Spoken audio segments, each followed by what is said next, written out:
గిరిజనులందరూ కలిసి వాళ్ళ గోడును, వాళ్ళ బాధను, వాళ్ళ కెమెరాతో, వాళ్ళ గొంతుతో, వాళ్ళ యాస, వాళ్ళ భాషతో పెట్టారు కాబట్టి ఈ పోరాటం ఇలా ఉవ్వెత్తున లేసింది. ఈరోజు చాలా మంది గిరిజన ప్రాంత యువత అనగానే రకరకాల చెడ్డ అలవాట్లకో, గంజాయిస్కో, మద్యానికో బానిసలయ్యారని తప్పుడు ప్రచారం చేస్తున్నారు. అలాంటి వాళ్ళందరికీ చెప్పు దెబ్బగా పోరాట బిడ్డలుగా ఇక్కడికి వచ్చారు. నేను ఒక తెలంగాణ పోరాట బిడ్డగా, ఉస్మానియా యూనివర్సిటీ బిడ్డగా, సామాజిక ఉద్యమాల్లో పాల్గొనే ఒక సామాజిక కార్యకర్తగా, సోషల్ మీడియా చేస్తున్న విప్లవానికి మద్దతుగా నేను ఇక్కడికి వచ్చాను తప్ప నాకు 3 రోజుల క్రితం పెట్టిన ధృవ మరియు వెంకటరమణ వీళ్ళు పెట్టిన వీడియో చూసి ఇది చాలా అర్థవంతమైంది కదా, దీని గురించి కేవలం గిరిజన ప్రాంతంలో ఉన్న వాళ్ళు మాత్రమే కాదు, మైదాన ప్రాంతంలో ఉన్న బుద్ధిజీవులు కూడా మాట్లాడాలి, మద్దతు ఇవ్వాలి కదా అని నేను మొదటగా పోస్ట్ పెట్టడం జరిగింది. గిరిజనులు మాట్లాడడమో లేదా ఈ గిరిజనుల పేరుతో ఏర్పడ్డ ఐటీడీఏ మనందరి పైసలు తీసుకొని జీతాలు తీసుకునే అధికారులు మాట్లాడడమో కాదు, ఈ గిరిజనుల మీ దగ్గర నుంచి స్ఫూర్తిని పొందిన మైదాన ప్రాంత గిరిజనేతరులు కూడా దీనికి మద్దతు ఇవ్వాలి. ఆయా పువ్వుల మీద వాలిన తేనెటీగలు ఒక్కొక్క చుక్కను తన కాళ్ళకు అంటుకొని తమ భవిష్యత్తు బిడ్డల కోసము చిన్న తేనె చెట్టు కట్టుకొని అందులో ఆ తేనెను దాచుకొని తన బిడ్డకి ప్రసవించి దాన్ని కాపాడడం కోసం ఒక అందమైన తేనె చెట్టును, మధురమైన తీపిని అక్కడ పెడితే ఎక్కడి నుంచో వచ్చినటువంటి రాబందులు, గద్దలు, దోపిడీదారులు రాయితో ఆ తేనె చెట్టును కొట్టాలనుకున్నారు. కానీ ఆ తేనెటీగలు పువ్వుల మకరందాలనే కాదు, తన నొదుట ఉన్నటువంటి ముళ్ళును కూడా ఉపయోగించి ఆ దోపిడీదారులను చలిచీమలు ఏకమైనట్టుగానే తేనెటీగల దాడికి తప్పు చేసే వాళ్ళందరూ గురికాక తప్పదు. శ్రీకాకుళ రైతాంగ పోరాటం తర్వాత ఏర్పడిన మీ బతుకుల్లో వెలుగులు నింపడం కోసం ఏర్పడిన ఈ ఐటీడీఏలు ఇంకా వెలుగులు నింపలేదు. కానీ ఎక్కడి నుంచో వచ్చిన కొండమ్మ మాత్రం 7 నీళ్లు కట్టిందట. ఆమెది ఇక్కడి భాష కాదు, ఇక్కడి బతుకు కాదు, ఇక్కడి మెతుకు కాదు, ఇక్కడి బతుకులో భాగం కాకుండానే ఆమె 7 కట్టగలిగింది. మరి తాత ముత్తాతల నుంచి ఇక్కడే పుట్టి ఆకాశంలో ఎగురుతున్న పక్షిని కొట్టగలిగిన, తనకంటే వేగంగా పరిగెత్తే పులులను వేటాడగలిగిన, మదించిన ఏనుగును కూడా బంధించిన ఈ వీరులు ఇంకా ఎందుకు తినడానికి తిండి, కట్టుకోవడానికి బట్ట, ఉండడానికి ఇల్లు లేదు? ఇంకా ఎంతకాలం ఈ ఐటీడీఏల మీదనే ఆధారపడాలి? ఇంకా ఎంతకాలం ఆయా ప్రాంతాల్లోంచి, మైదాన ప్రాంతాల్లో నుంచి వచ్చిన ప్రజాప్రతినిధులు చెప్పు చేతుల్లో ఉండే నాయకుల చేతుల్లో మోసపోవాలి? అందుకే ఈరోజు ఇన్ఫ్లుయెన్సర్స్ అందరూ కేవలం గొట్టం చేతులు పట్టుకున్నాం కాదు బిడ్డ, మా గొంతు, మా బతుకులు సమాజానికి చూపిస్తున్నాం. ఈరోజు ఏ ఒక్క వ్యక్తి కూడా, ఇన్ఫ్లుయెన్సర్స్ ఏ ఒక్కరు కూడా కెమెరా వెనకాలుండి ఇక్కడి బతుకులు చూపిస్తున్నారు. అందుకే ఈ విజయం ఇన్ఫ్లుయెన్సర్స్ దే. ఈ జనరేషన్ లో నేను తెలంగాణ ఉద్యమంలో పాల్గొని అనేక సార్లు జైల్లోకి వెళ్ళిన, పోలీస్ స్టేషన్ లో బంధించబడ్డా. కానీ అక్కడ వచ్చిన పోరాటం కంటే ఇక్కడ మీ పోరాటంలో ఇంకా ఎక్కువ నీతి, న్యాయం, ధర్మం ఉంది. ఒకవేళ ఈ మైదాన ప్రాంతానికి ఎవరైనా, మైదాన ప్రాంతం వాళ్ళు ఈ గిరిజన ప్రాంతానికి ఎవరైనా వస్తే మేము 2 చేతులు చాచి ఆహ్వానిస్తాం. మీరు అతిథులే కానీ హక్కుదారులు కాదు, ఖబర్దార్ బిడ్డ. మీరొస్తే తేనెనిస్తారు, మీరొస్తే ఆతిథ్యం ఇస్తారు, పండ్లు ఫలాలు, కాలుష్యం గాని గాలి, నీళ్లు మీకు ఇస్తారు. కానీ ఇక్కడి ప్రజల బతుకుల పొట్టలు పడితే బిడ్డ, మిమ్మల్ని కొట్టడం వీళ్ళకు పెద్ద పని కాదు. ఏనుగును బంధించిన వాళ్ళు, చిరుతలను తరిమి కొట్టిన వాళ్ళు, క్రూర మృగాలతో కూడా స్నేహం చేసి ఈ పచ్చని ప్రకృతిని కాపాడుతున్న ఈ బిడ్డల బతుకుల్లో జీవో నంబర్ 3ను రద్దు చేయడము, అలాగే 1/71 చట్టాన్ని నిర్వీర్యం చేయడం అనేది చాలా సిగ్గుచేటు. నేను ఒక వీడియో పెట్టిన తర్వాత చాలా మంది మైదాన ప్రాంత ప్రజలు నాకు ఫోన్ చేసి నీకు దీనికి ఏం సంబంధం అని అడిగారు. అయ్యా, నేను ఫస్ట్ మనిషిని, నేను ఫస్ట్ భారతీయుని. అలాగే సుప్రీంకోర్టు ఒక తీర్పునిచ్చింది అంటున్నారు. అత్యున్నత న్యాయస్థానం సుప్రీంకోర్టే, దాన్ని గౌరవించాల్సింది మనమే. కానీ గుర్తుపెట్టుకోండి, మొట్టమొదటి రాజ్యాంగ సవరణ జరిగింది ఎందుకో తెలుసా మీ అందరికీ?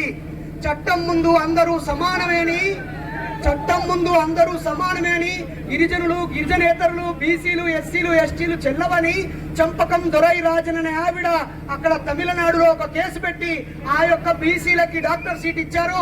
నేను పెద్ద కులంలో పుట్టడమే తప్ప చట్టం ముందు అందరూ సమానమే కదా, మరి నా బిడ్డకి ఇవ్వకుండా నాకంటే ఒక మార్కు తక్కువ వచ్చినటువంటి బీసీ బిడ్డకు ఎలా ఇచ్చారని ఆ తల్లి కేసు వేస్తే అక్కడి హైకోర్టు ఇది చట్టం ముందు సమానమే కాబట్టి ఆర్టికల్ 14 ప్రకారంగా ఆయన లింగము ప్రాంతము భేదం ఉండొద్దని చెప్పి నోటికాడు బుక్కను తీసేస్తే, గుర్తుపెట్టుకోండి, నోటికాడి బుక్కను తీసేసి చట్టం ముందు అందరూ సమానమైన సుప్రీంకోర్టు దాకా వెళ్లి గెలిస్తే అక్కడ పెరియార్ వి రామస్వామి బాబాసాహెబ్ దోస్త్ ఒక పిలుపునిచ్చాడు.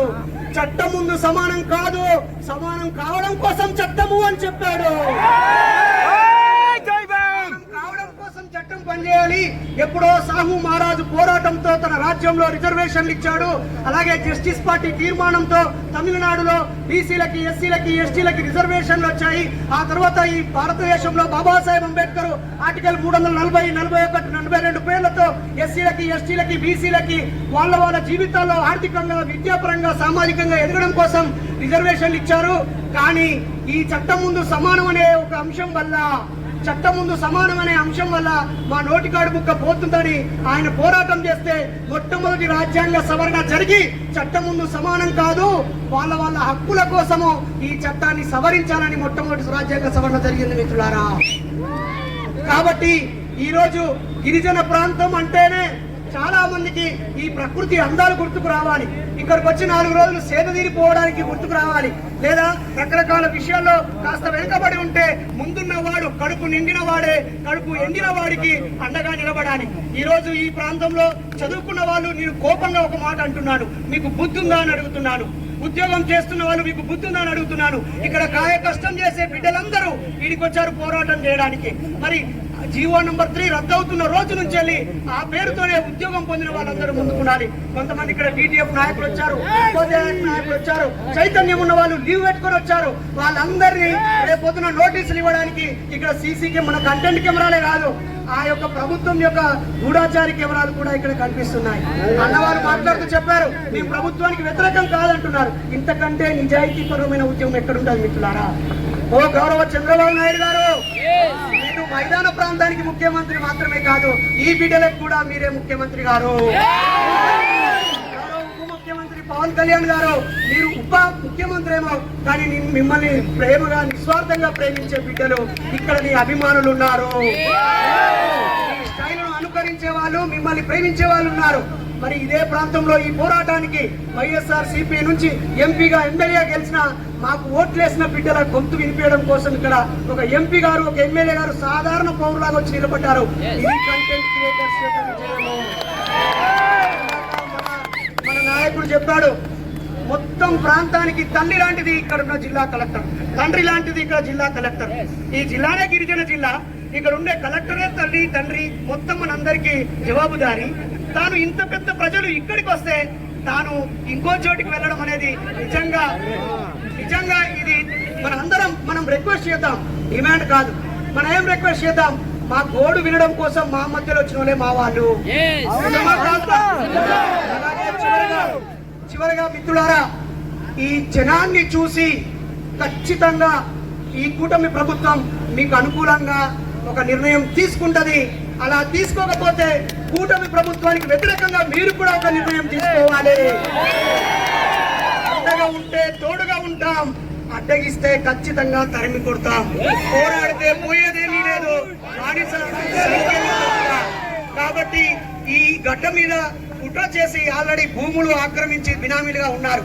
నాకు మిత్రుడు అరకు వెళ్తే, రిసార్ట్కి వెళ్తే ఈ 9 ఎకరాలు నీకెక్కడదే, నువ్వు రెడ్డిని కదనే అంటే ఏమన్నా వేరేటోని పేరు మీద పెట్టి తీసుకున్నా అని చెప్పి. సో మేము మధ్యాహ్న ప్రాంత ప్రజలుగా, మైదాన ప్రాంత ప్రజలుగా, నాన్ ట్రైబల్ గా, ఒక బీసీ బిడ్డగా మీ ఉద్యమానికి పూర్తిగా మద్దతునిస్తున్నాం. మైదాన ప్రాంతంలో జరిగే ప్రాంత పోరాటాల్లో కూడా మేము తోడుగా ఉంటాం. రాజ్యాంగాన్ని గౌరవిస్తాం, శాంతి మార్గంలోనే నడుస్తాం. ఎవరినో విమర్శించడం, అవమానించడం, కించపరచడం, ఉద్రేకాన్ని రేకెత్తించడం, శాంతి భద్రతలు దెబ్బతీయడం వెంట్రుకంతా కూడా మాకు ఇష్టం లేదు. మేము హింసను నమ్ముకున్న వాళ్ళు అమరులైపోయారు, మేము అమరులం కాము, విజేతలం అవుతాము. విద్యార్థుల దగ్గరికి, గ్రామ ప్రజల దగ్గరికి వెళ్తామని ఈ సమస్యని కళ్ళకు కట్టినట్టుగా చూపించిన ఈ కెమెరా కార్మికులందరికీ వీళ్ళకెవరు జీతాలు ఇయ్యడు, వీళ్ళందరూ జీతాల కోసం పనిచేస్తారు కాదు, ఇక్కడ జీవితాల కోసం పనిచేసే వాళ్ళు. కాబట్టి మీడియా, మెయిన్ స్ట్రీమ్ మీడియా, పత్రికలు మీడియా చాలా పార్టీలు చాలా కొద్ది కులాల చేతిలో బందీ అయిపోయాయి. కాబట్టి సోషల్ మీడియా ఈ ప్రజా సమస్యలు ఎత్తుకున్నందుకు అభినందనలు తెలియజేస్తూ, ఈ పోరాటంలో మమ్మల్ని భాగస్వామ్యం చేసినందుకు మీకు కృతజ్ఞతలు తెలియజేస్తూ, ఒక ఉపన్యాసకుడిగా, సోషల్ యాక్టివిస్ట్ గా, రాజ్యాంగం పైన అవగాహన వ్యక్తిగా, మీ తమ్ముడిగా మేమందరం తోడుగా ఉంటామని, మీ వెనుకాల ఉస్మానియా యూనివర్సిటీ ఉంటది, పోరాట బిడ్డలు ఉంటారు, రాజ్యాంగం చేతబట్టిన అంబేద్కర్ వారసులు మీతో ఉంటారు, వీర్సా ముండా వారసులు ఉంటారు, కొమరం భీం వారసులు ఉంటారు, దొడ్డి కొమరయ్య వారసులు ఉంటారని తెలియజేస్తూ నన్ను భాగస్వామ్యం చేసినందుకు మరోసారి జై భీమ్, జై ఇన్సాన్.